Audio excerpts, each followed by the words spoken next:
Ryan Little.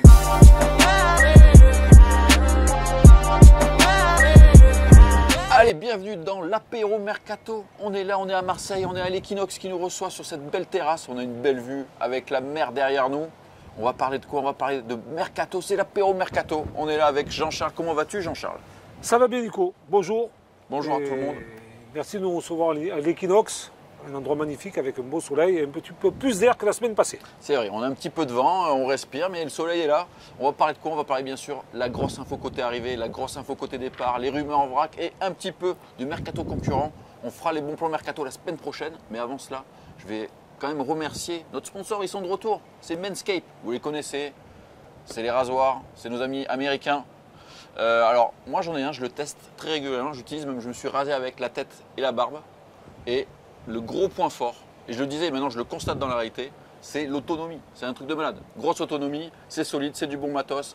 Ils ont des packs en plus. Allez sur le site internet, vous allez découvrir, ils ont des packs exprès pour l'été parce que Manscaped, c'est de la tête au plafond. Vous avez trop de poils pour aller à la plage, vous pouvez tout virer avec Manscaped. C'est des bons produits, n'hésitez pas à aller les voir, il y a plein de choses pour l'été. Ils ont différents rasoirs, rasoirs pour la barbe, rasoirs pour la tête, rasoirs pour le bas. Ils font tout, n'hésitez pas. Vous avez 15% de remise grâce à Football Club de Marseille. Tout est en description de cette vidéo, donc profitez-en, 15% frais de port offerts. Profitez de Manscaped. Allez, on rentre tout de suite dans le vif du sujet avec la grosse info côté arrivée.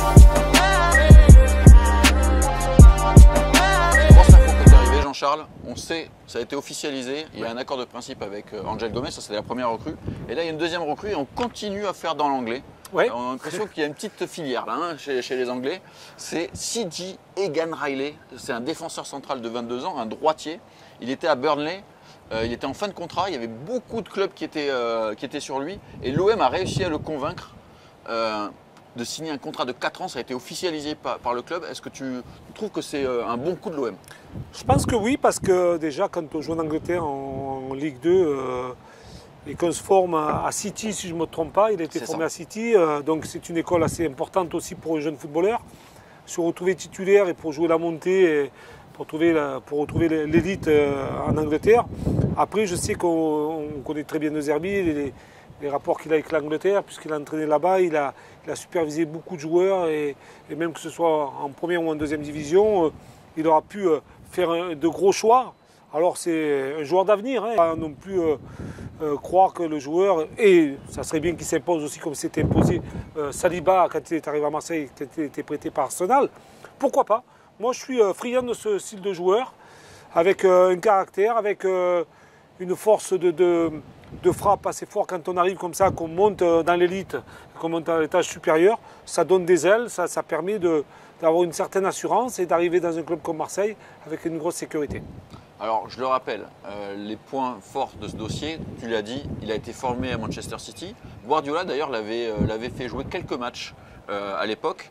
Ensuite il a été recruté par Kompany, qui est actuellement le coach du Bayern, mais quand il était à Burnley.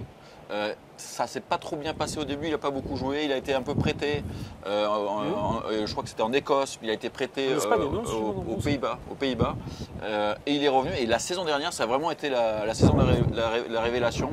Il a formé un duo avec Estève, l'ancien joueur de Montpellier. C'était une charnière centrale vraiment très imperméable, avec seulement 16 buts encaissés. On sait que la seconde division anglaise c'est très dur. C'est un joueur qui a plutôt une bonne relance. C'est international espoir anglais aussi, comme Angel Gomez. Là, tu recrutes 2 internationaux espoirs anglais et ça, c'est une garantie entre guillemets de revente. On sait que les jeunes anglais en première ligue, ça se revend toujours très bien. Oui. Donc ça, c'est aussi, il y a l'aspect sportif qui est le plus important, mais il y a aussi un aspect business qui est bien senti. Et dernière petite précision dans ce dossier, il est anglais, mais il a un double passeport. Il est aussi irlandais. Et vu qu'il est aussi irlandais, ça veut dire qu'il est communautaire. Donc il fait partie de l'Europe. Donc il ne va pas compter dans la liste des extra-communautaires. Et ça, c'est important parce que la liste, elle s'allonge. Il y a Murillo, il y a Greenwood, Angel Gomez sûrement. Après, j'ai toujours des doutes avec les Argentins avec leur double passeport parce que souvent, ils sont un peu italiens, espagnols. Mais voilà, donc ça, c'est très important par rapport à son statut. C'est un jeune joueur, 22 ans, de belle qualité. Tout le monde le voit un peu comme le successeur annoncé de Balerdi. Peut-être que l'OM aussi prépare le départ de Balerdi, mais pas cette saison. D'ici 1 an ou 2, tu vois. Peut-être que c'est une anticipation à plus long terme. Alors, Nico, moi je voudrais un petit peu rebondir sur cette question, sur ces propos. C'est vrai que Balerdi, Dieu sait si on a pu, il y a quelques années en arrière, critiquer sa façon d'être sur le terrain, ses prises de risques, ses mauvais matchs. Et c'est vrai qu'aujourd'hui, Balerdi est arrivé à, je dirais, un top niveau Ligue 1, international argentin. Il fait la Coupe là, il est en équipe nationale. Maintenant, je pense qu'il faut le conserver, comme tu viens de le dire, au moins 1 ou 2 saisons de plus, parce qu'il ne suffit pas de les faire grandir. Et quand ils grandissent, qu'ils arrivent à maturité, les lâcher. Eh oui. Là, tu vas jouer la Ligue des Champions. Mais donc, moi, c'est la tendance. C'est la tendance. L'OM ne veut pas le voir partir. Après, s'il y a une offre... Voilà. Mais oui, mais bon, je pense que Balerdi, aujourd'hui, il est tellement imprégné de ce maillot, de cette ville, de ce club, il faut le garder une saison supplémentaire.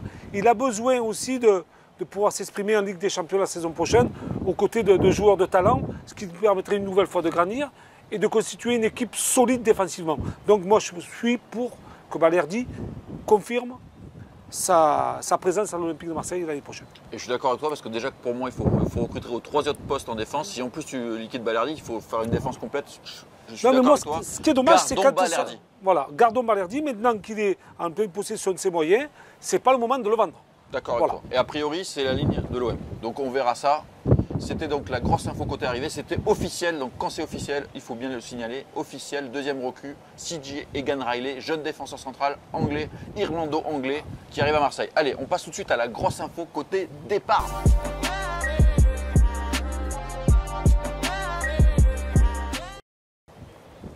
Grosse info côté départ, c'est Ismaël Bennacer. C'est pas si simple en fait. Compliqué, ouais, je remets le contexte. Il est arrivé cet hiver en provenance du Milan AC, un prêt avec option d'achat non obligatoire. Il a fait des débuts plutôt convaincants, puis s'est un peu blessé et la fin de saison a été plus compliquée. Il a même perdu sa place au profit de Rongier. L'OM n'a pas voulu lever l'option d'achat de 12 millions. Le salaire du joueur aussi pose un peu problème par rapport à l'OM. On sait que ça a aussi un rapport par rapport aux négociations, avec la négociation de prolongation de Rongier, parce que le salaire de Bennacer est très élevé. Aujourd'hui, ça négocie. Si on en croit les infos de Fabrizio Romano, le fameux journaliste italien, Milan n'est pas fermé à un nouveau prêt, mais ils veulent que l'OM prenne en charge la totalité du salaire et surtout que l'option d'achat soit obligatoire. Ça, c'est autre chose alors. Ça, c'est autre chose. Eh oui. Et je termine.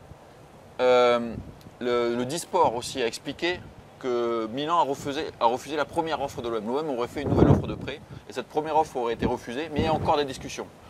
Et pour être complet et terminé, après je te donne la parole, la Fiorentina aimerait bien le récupérer. Et il y a eu une fausse rumeur comme quoi il allait signer au Qatar, ça a été démenti. Il est allé au Qatar mais pour une histoire médicale. Ça n'a rien à voir avec un départ. Donc je tenais à le préciser. Comment tu vois ce dossier? Est-ce que toi, Bennacer, tu ne veux plus en entendre parler?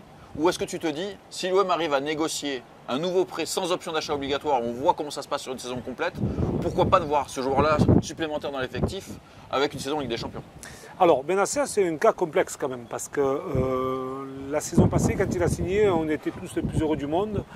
Un joueur de talent, un joueur qui a la qualité technique et la vision du jeu, qui sait très bien manipuler le ballon, qui a aussi cette faculté à donner des ballons directs dans la dernière passe. Maintenant, le gros problème, c'est le problème financier et le problème de blessure. Alors Bennacer, au-delà des blessures, il a quand même un salaire très élevé, avec une somme d'achat à 12 millions d'euros, si je ne me trompe pas, ou entre 12 et 15. Ils n'ont pas voulu la lever, l'option d'achat. Donc ça c'est fini.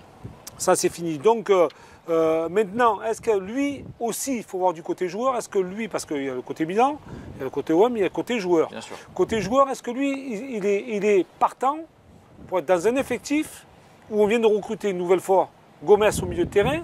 Si Rongier reste, il y aura Bennacer en plus, Holzberg qui sera là aussi. Peut-être Kondogbia. Peut-être Kondogbia. Donc, ça fait quand même beaucoup de milieu de terrain à ce poste-là. Est-ce qu'il a envie d'être dans cette équipe et de jouer vraiment la concurrence autour des autres partenaires qu'il a à ses côtés et lui permettre peut-être d'être titulaire comme ne pas être titulaire? Ça, c'est une chose de la part des joueurs. Maintenant, est-ce que le problème de la clause qu'on disait des 15 millions d'euros ou 12 millions d'euros, si le Milan met la clause à 12 millions obligatoire en fin de saison et que le joueur n'a pas joué, c'est problématique. C'est problématique pour l'Olympique de Marseille. vais aller plus loin dans la réflexion. Est-ce que pour toi, l'arrivée d'Angel Gomez, qui peut jouer à son poste, oui. Angel Gomez peut jouer un peu plus haut aussi, il peut jouer un peu faux 10 aussi, mais il peut jouer aussi dans ce milieu à deux. Est-ce que cette arrivée-là, ça complique pas un peu ce dossier pour toi? Moi, je pense que oui. Je pense que si De Zerbi a voulu recruter Angel Gomez, c'est qu'il a quand même des vues sur ce joueur. Tu ne peux pas aller chercher un joueur, même s'il est libre, prendre un beau joueur avec un avenir en équipe nationale d'Angleterre aussi, se dire je le prends pour pas ne le faire jouer. Si je vais et que je mets, c'est vrai qu'il y a la Ligue des Champions, qu'on dit qu'il faut des doublures, mais là ça en fait plusieurs doublures. Donc ça compliquerait la chose, ça peut compliquer aussi au sein d'un groupe d'avoir trop de joueurs au même poste. Donc c'est pour moi ou l'un ou l'autre, si en plus il faut investir sur une clause obligatoire. Voilà. Dites-nous en commentaire, Benasser, j'en veux plus. On attend vos commentaires. Allez, on enchaîne tout de suite avec les infos et rumeurs mercato en vrac.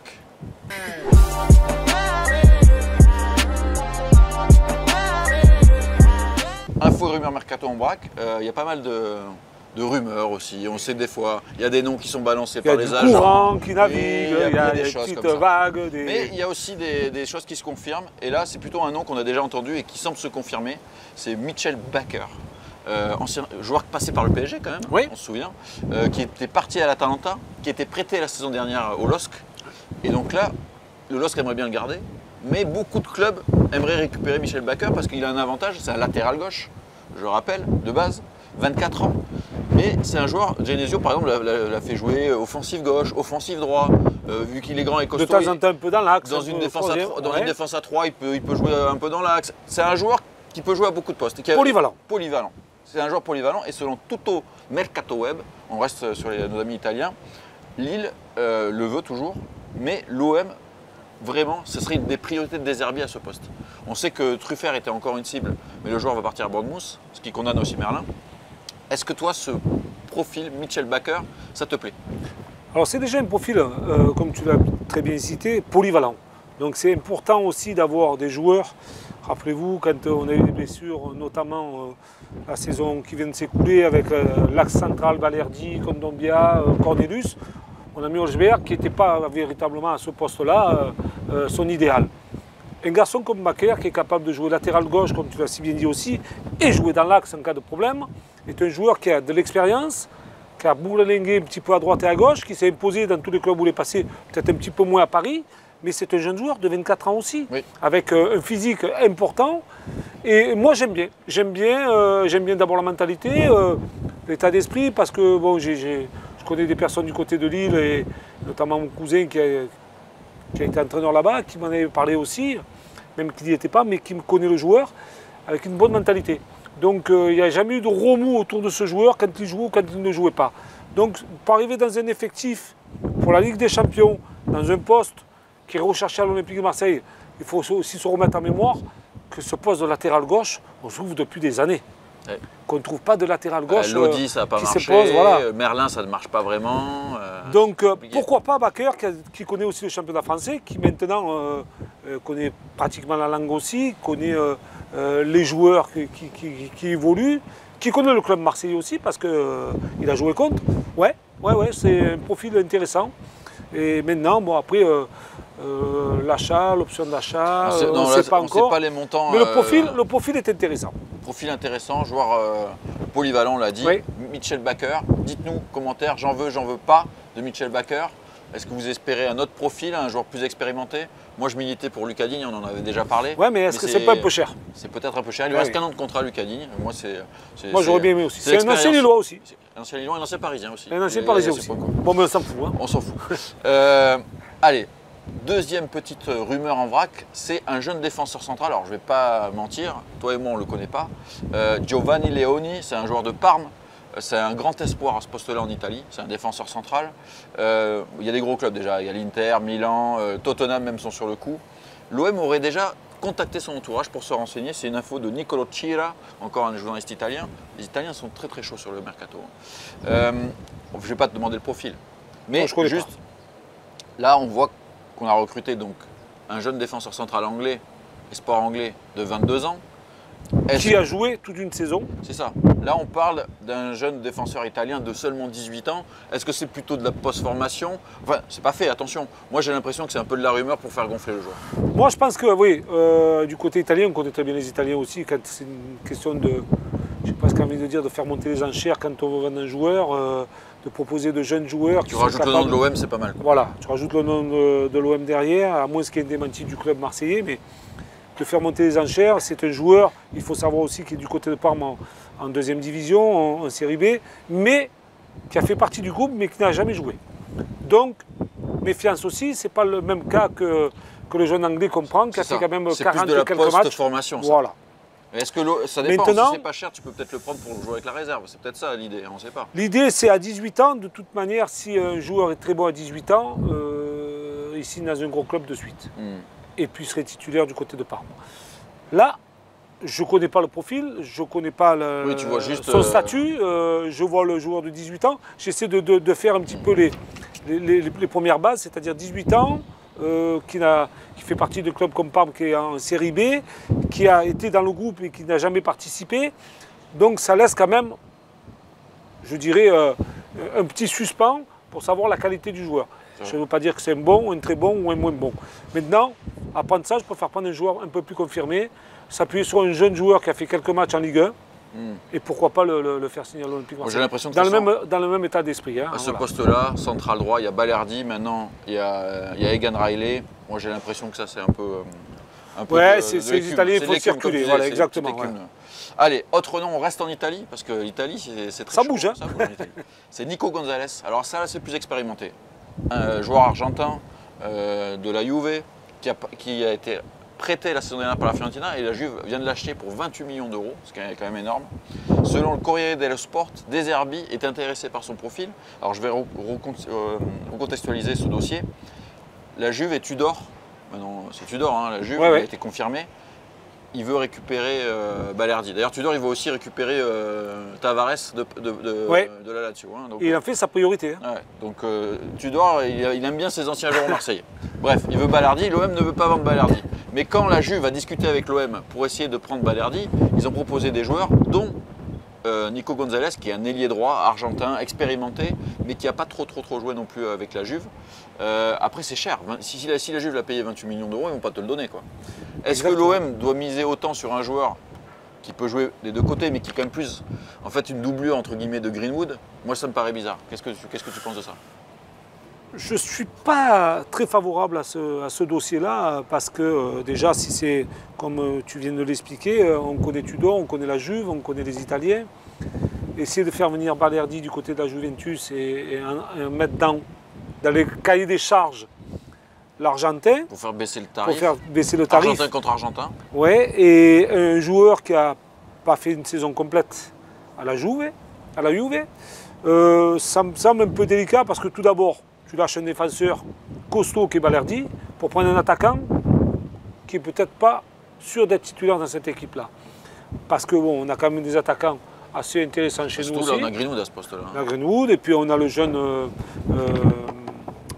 anglais qui est en équipe nationale des sports, Jonathan Rowe, qui peut aussi lui être capable d'évoluer. On a Mopé, on a Guiri.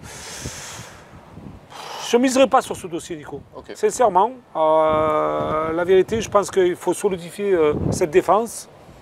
C'est pas la priorité pour toi? C'est pas une priorité. Okay. Donc Nico Gonzalez, j'en veux pas, mettez-le en commentaire. Voilà, Jean-Charles, il n'est pas emballé par le dossier. C'est un très bon joueur. Hein. Maintenant, ça risque d'être cher et c'est pas la priorité surtout. Ce poste-là, on a déjà du monde. Allez, nouveau dossier, Oscar Mingueza. Là, on change de poste, latéral droit. Donc là, ça serait plus pour venir concurrencer, si on parlait français, c'est mieux. Amir Murillo, pardon, à droite. C'est un latéral du Celta Vigo, 26 ans, formé au Barça. Ça, c'est un petit détail important. Donc d'ailleurs, le Barça a une partie encore des droits sur le joueur. Mais surtout, AS nous informe, le média espagnol, que la clause est à 20 millions d'euros. Ça fait chéro quand même. Hein. Alors moi, tu vois Nico, j'entends des tarifs pour des défenseurs assez élevés, des joueurs, je dirais, il n'est pas international ce joueur, on est bien d'accord. Hein. Ça, je crois pas. Il n'est pas international, il joue au Celta Vigo, c'est pas des noms ronflants. 20 20 millions d'euros. Et nous, quand on vend un joueur 10 millions ou 15 millions, on se dit, oh là là, mais qu'est-ce qui se passe? On n'arrive pas. C'est trop cher. Et nous, on va payer une défenseur 20 millions d'euros. L'OM ne veut pas payer 20 millions. Voilà, donc là, déjà sur le tarif, je ne suis pas d'accord. Parce que je pense qu'à 20 millions d'euros, tu peux avoir un sacré défenseur. Maintenant, est-ce que c'est largement supérieur à ce qu'on a? Je ne suis pas bien sûr non plus. Sur une saison, attention, tout le monde a tendance à dire que le championnat français, vu de l'extérieur, est un championnat facile. Mais quand on voit tous les entraîneurs qui sont passés à l'Olympique de Marseille, il n'y a aucun des entraîneurs qui a dit que c'était un championnat facile. Bien au contraire, c'est un championnat très compliqué. Après, il te faut peut-être un latéral droit il en faudra un. Avec un niveau intéressant. On sait que des Herbiers aiment beaucoup Murillo, mais...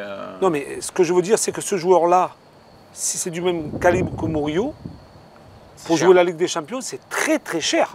Donc, si tu dois investir pour la Ligue des Champions, investis à 20 millions sur un joueur déjà confirmé, de talent, qui a joué des matchs de Ligue des Champions, qui a joué dans un top 5 à l'étranger.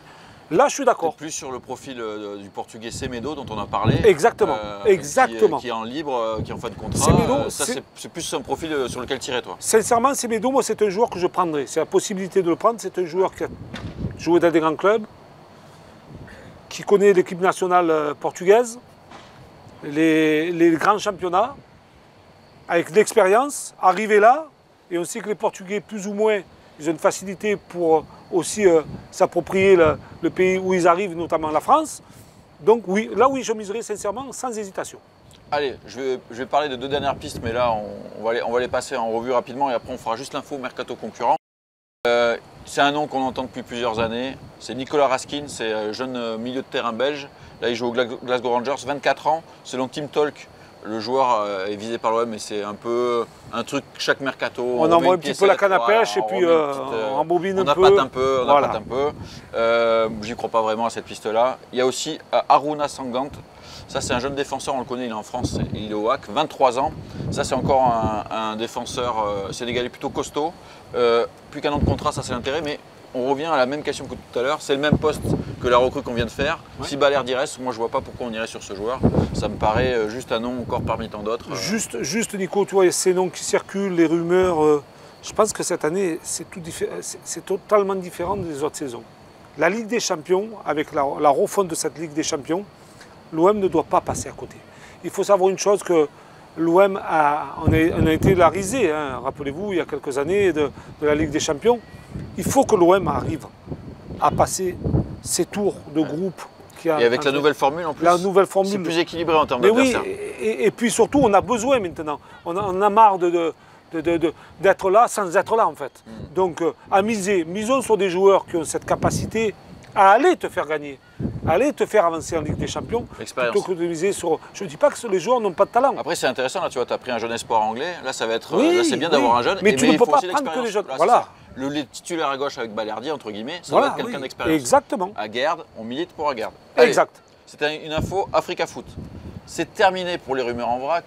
On va tout de suite passer, on va parler un peu des concurrents, vous savez, on le fait dans cette émission. C'est l'info mercato concurrent. Et cette semaine, ce n'est pas Lyon, c'est Monaco. Pourquoi? Parce qu'on parle de Paul Pogba. Paul Pogba, vous le savez, il est libre. Il a terminé sa suspension pour dopage depuis mars. Il cherchait un club.